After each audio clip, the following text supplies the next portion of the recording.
Chers amis, nous voici à nouveau réunis par le biais des ondes de RCF et pour certains en différé par la vidéo grâce aux réseaux sociaux. Nous voici réunis alors que physiquement nous sommes confinés chez nous. Bienvenue à tous. Après notre évêque, Monseigneur Éric de Moulin-Beaufort, c'est moi, le Père Thierry Bettler, qui conduira la méditation et la prière commune pendant 3 jours jusqu'en la solennité de l'Annonciation. D'autres viendront ensuite, ainsi jusqu'au dimanche des Rameaux. À l'heure où je vous parle, nous ne savons pas encore vraiment comment nous pourrons vivre tous ensemble la Semaine Sainte et la grande fête de Pâques, et dans quelles conditions. Mais nous voulons rester fidèles à la communion de l'Église et prier les uns pour les autres, et tout particulièrement pour nos frères catéchumènes qui recevront, quand cela sera possible, les sacrements de l'initiation chrétienne. Hier, pour la deuxième fois, privés de l'assemblée dominicale, nous avons médité avec le Père Pascal Bardet sur l'évangile de l'aveugle-né, où Jésus rencontre cet aveugle. Cet aveugle, c'est nous tous, c'est chacun de nous. Aujourd'hui, Jésus, dans l'évangile, fait une nouvelle rencontre. Nous l'entendrons. Un homme, un père, dont le fils est malade. Entrons ensemble dans la prière. Au nom du Père, et du Fils, et du Saint-Esprit. Amen. Prions.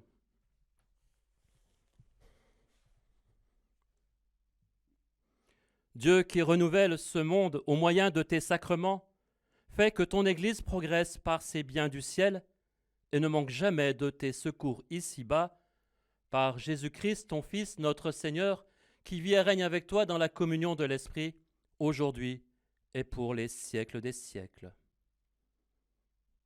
Ta parole, Seigneur, est vérité, et ta loi délivrance. Cherchez le bien, non le mal, afin de vivre, ainsi le Seigneur sera avec vous. Ta parole, Seigneur, est vérité, et ta loi délivrance.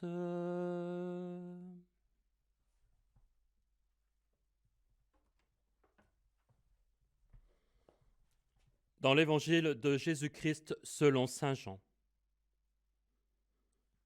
2 jours après sa rencontre avec la Samaritaine, Jésus partit de là pour la Galilée. Lui-même avait témoigné qu'un prophète n'est pas considéré dans son propre pays. Il arriva donc en Galilée. Les Galiléens lui firent bon accueil car ils avaient vu tout ce qu'ils avaient fait à Jérusalem pendant la fête de la Pâque, puisqu'ils étaient allés eux aussi à cette fête.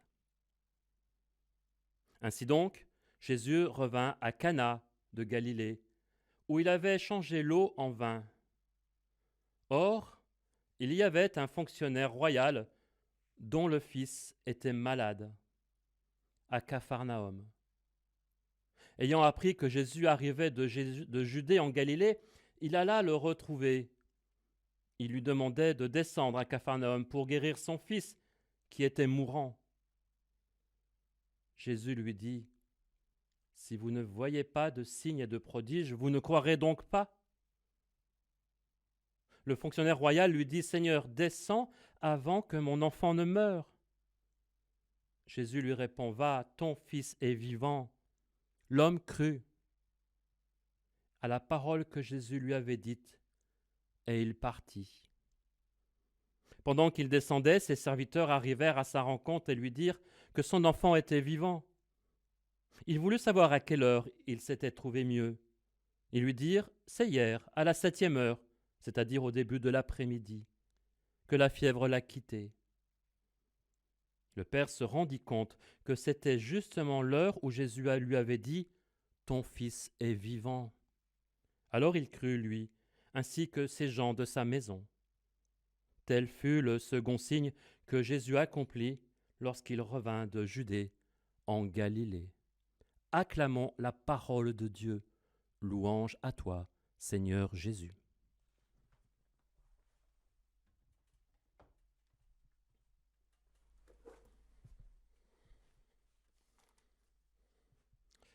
En ce temps de crise sanitaire, 3 points ont retenu mon attention. Le premier, c'est le fils d'un fonctionnaire royal à Capharnaüm qui est malade. On nous dit qu'il a de la fièvre. Aujourd'hui, beaucoup de nos proches sont malades. Il n'est pas bien difficile de s'identifier à ce fonctionnaire. Que nous soyons croyants ou que nous ayons du mal à croire, nous sommes tous affectés par l'épidémie qui est en cours.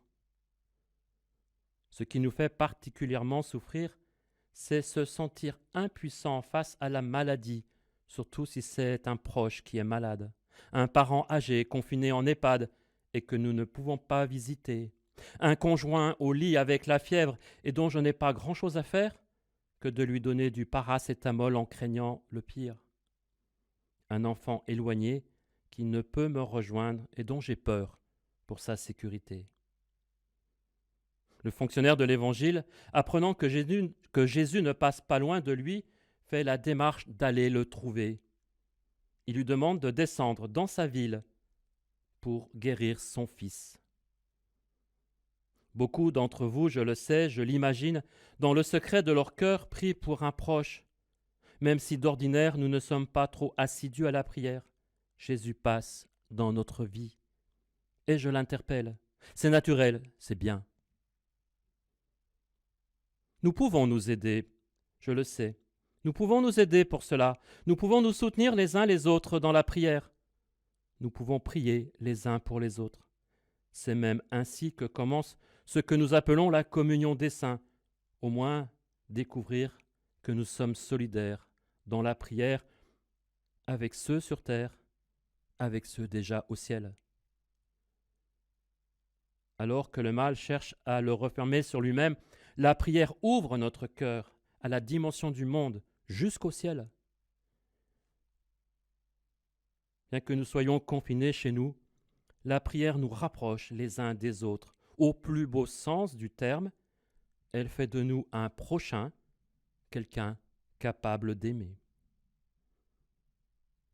Le deuxième point que je retiendrai est le lieu où se déroule cette rencontre, à Cana, en Galilée. Mais ce n'est pas la fête. Cana, on connaît bien. C'est le village où Jésus changea l'eau en vin à l'occasion d'un mariage. Mais pour son deuxième passage dans ce village, il n'est plus question de fête.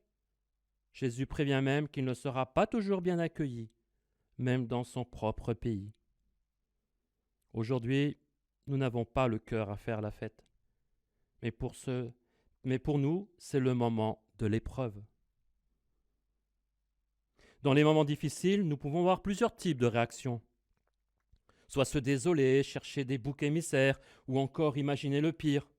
Là aussi, les réseaux sociaux ne manquent pas de ce type de réaction. Cela n'aide pas beaucoup à traverser l'épreuve. Cela ne soutient pas ceux qui se découragent ou qui sont affectés. L'autre réaction est de nier l'évidence, d'être dans le déni, de croire que moi, je ne suis pas concerné, qu'il ne m'arrivera rien. À voir comment les consignes de confinement ont été mal respectées, il semblerait que beaucoup réagissent ainsi. Un chrétien n'est pas quelqu'un qui serait plus protégé que les autres. Il n'est surtout pas quelqu'un qui désespère quand le mal et la mort semblent l'emporter. Un chrétien regarde Jésus qui meurt en croix, car là, Dieu ne ment pas avec le mal et la mort. Il n'est pas dans le déni. Mais si un chrétien regarde Jésus mort sur la croix et mis au tombeau, il croit que l'amour de Dieu est plus fort que le mal, que la vie que Dieu donne est plus grande que la mort. C'est le cœur de notre foi. Alors aujourd'hui, n'encourageons pas les propos alarmistes, mais soyons lucides, soyons surtout responsables.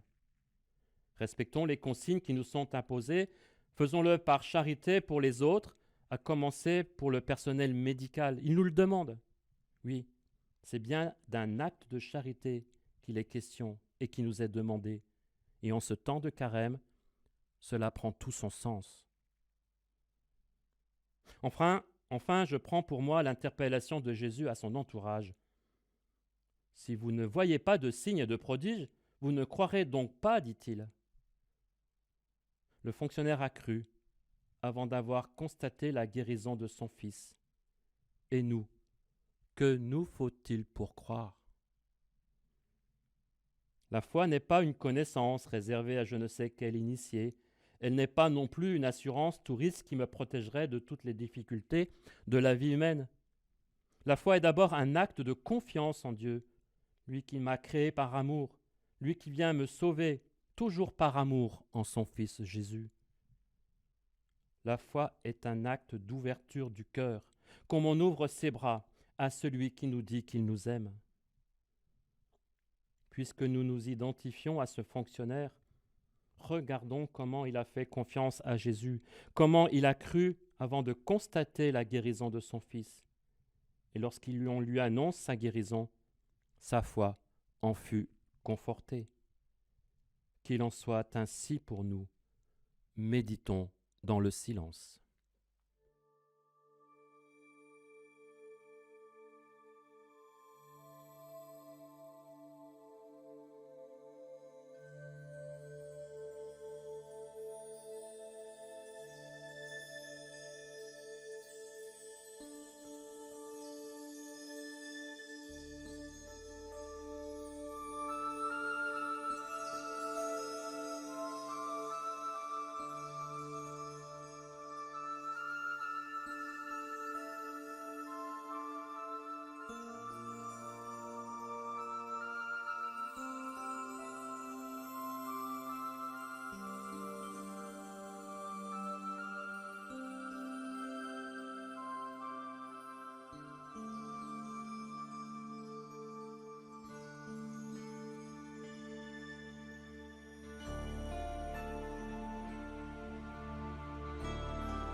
Prions.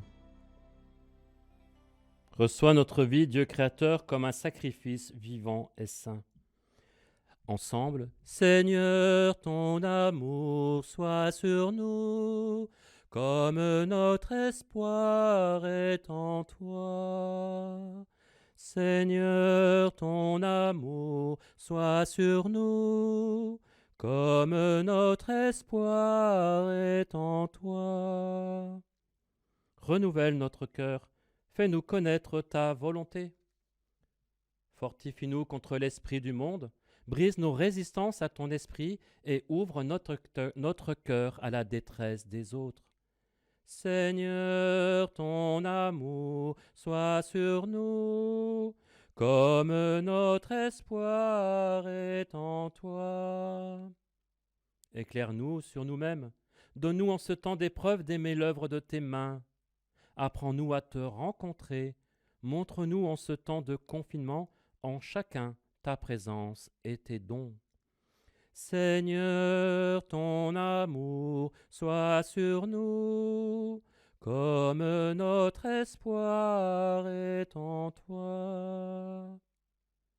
Achève, Seigneur, en nos défunts ton œuvre de salut, plus particulièrement ceux qui meurent seuls ou dans la détresse.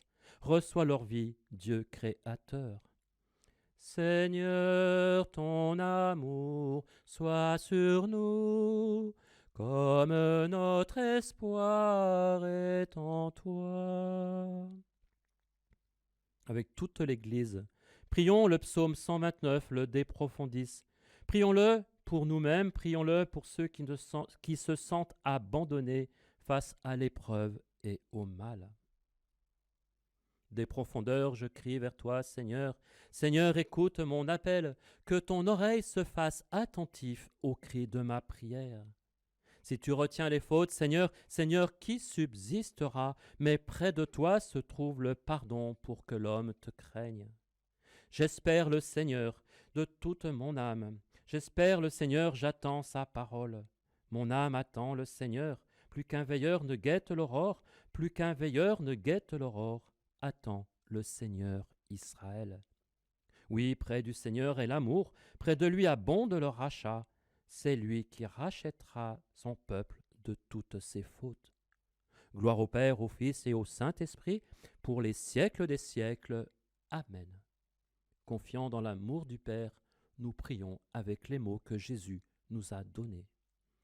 Notre Père, qui êtes aux cieux, que ton nom soit sanctifié, que ton règne vienne, que ta volonté soit faite sur la terre comme au ciel. Donne-nous aujourd'hui notre pain de ce jour. Pardonne-nous nos offenses comme nous pardonnons aussi à ceux qui nous ont offensés.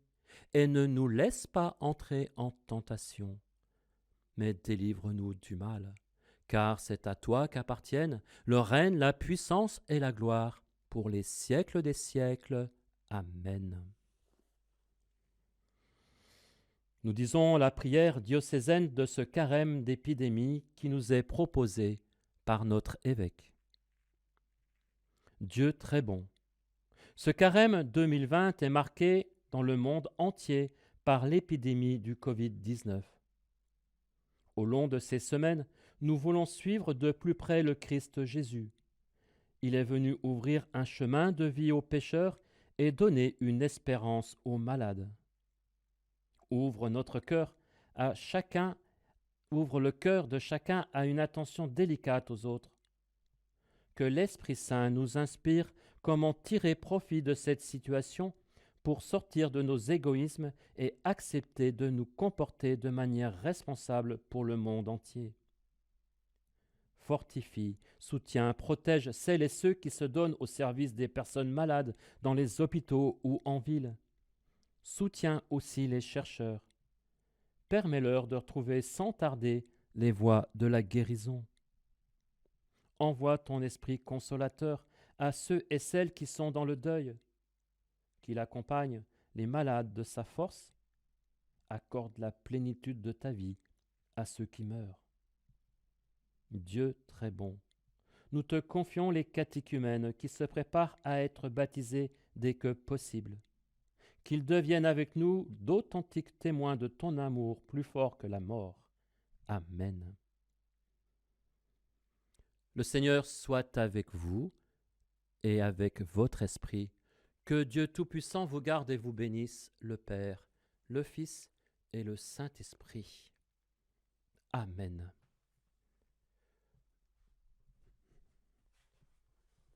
Je vous salue Marie, pleine de grâce.